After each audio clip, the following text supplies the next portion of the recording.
Let's talk about our darkest valued mixtures in a painting. When we first started painting, to make a color darker, we would reach for a tube of black paint and we would add a touch of that to the mixture.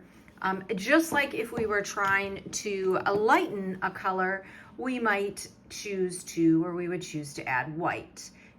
And we would just take our colors straight from the tube, which is what all of these are at the top of my palette box, and either add a white to it to lighten it, or add a dark to it, a black to it to darken it up. But as I matured as a painter, I began to recognize that adding white or black to a color really deadened the chroma or the saturation of the color. And it also happened to flatten out the mixture quite a bit. And that was when I eliminated black from my palette and began to mix my darkest darks, and you see a range of them here, using the colors that were already in my palette box. So, at first sight, these pools of color here across the, right underneath my root tubes, these pools of darks feel like they are black. And it isn't until you look at them in relationship to something else that you begin to discover or see the chroma in them. These are all different mixtures using ultramarine blue. And each one of these is a separate mixture that is half ultramarine blue, half something else.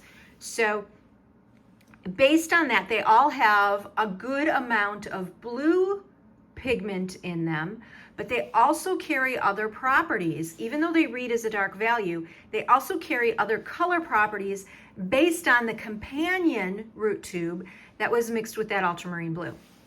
So for instance, this over here, this is my darkest dark. It is my flattest color. It does not have much chroma at all to it, to the naked eye. And I say that knowing that I'm looking at this through my, with my actual eyes, but you're looking at this digitally, so it may read totally different to you. But this is ultramarine blue mixed with sepia. And sepia is a really dark brown, dark valued brown that sits kind of a little bit or leans a little bit more towards red or warmth. And we know that a brown is made up of all three of our primaries, and depending on the balance of those primaries, the brown could shift or lean in one direction or another. So this pool right here is my ultramarine blue plus my sepia. And it feels really, really dark, and it doesn't read very chromatic at all. This one next to it reads greener or greenish compared to the one on the left here. And this is ultramarine blue plus a turkey, I think this is called a turkey umber. And a turkey umber is an earth color, a brown, that leans towards green. And because this leans towards green and our ultramarine blue is blue, when we mix them together, we get a more greenish, really inky, lovely dark. Okay, so this one is ultramarine blue plus a transparent iron oxide. Now this transparent red iron oxide is a brown, but it actually acts as almost a gold. I know it reads as a brown here on my palette, but it's just this really lovely sort of unicorn color. When you add white to it, it becomes gold. You can add yellow to it and it behaves as though it's a red, but it presents as though it's a brown. And when I mix it in with this ultramarine blue, I get this lovely, rich, warm brown that is actually a little step darker than the straight up umber, and it also feels a lot warmer than that. Here we have our ultramarine blue that is mixed in with madder or crimson, and it's a really luscious dark purple. It's pretty close in feel to me to the acrylic golden paint dioxazine purple. It is a cold purple, and you really don't see the chroma until you tint it out, unless the light travels through it. And perhaps on the perimeter of this puddle, you may be able to see some of the light traveling through it and bouncing off of the paper below. So this is a really great color to use in my dark shadows when I want them to recede. And this would be a great one to use in a dark value or shape where I want it to come forward. This is just utterly gorgeous. This is ultramarine blue plus a magenta. So both of these, both the ultramarine blue and the magenta, are highly chromatic, highly pigmented.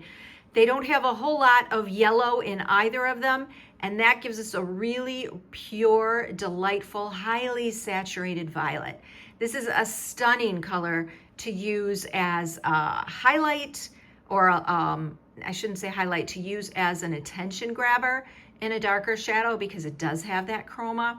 You can also use this to dull down any yellows or golds or even oranges. It's a really nice neutralizer. And this puddle right here is my ultramarine blue plus a pyrrole red. And you know, this pyrrole red has some yellow in it. And we know that when we have yellow, red, and blue together, we get a brown, right? So this feels brown, but it's also warmer and it's lighter in value than this one over here that we got with the transparent red iron oxide. It's lighter in value because the red, the pyrrole red is lighter in value than the transparent red iron oxide.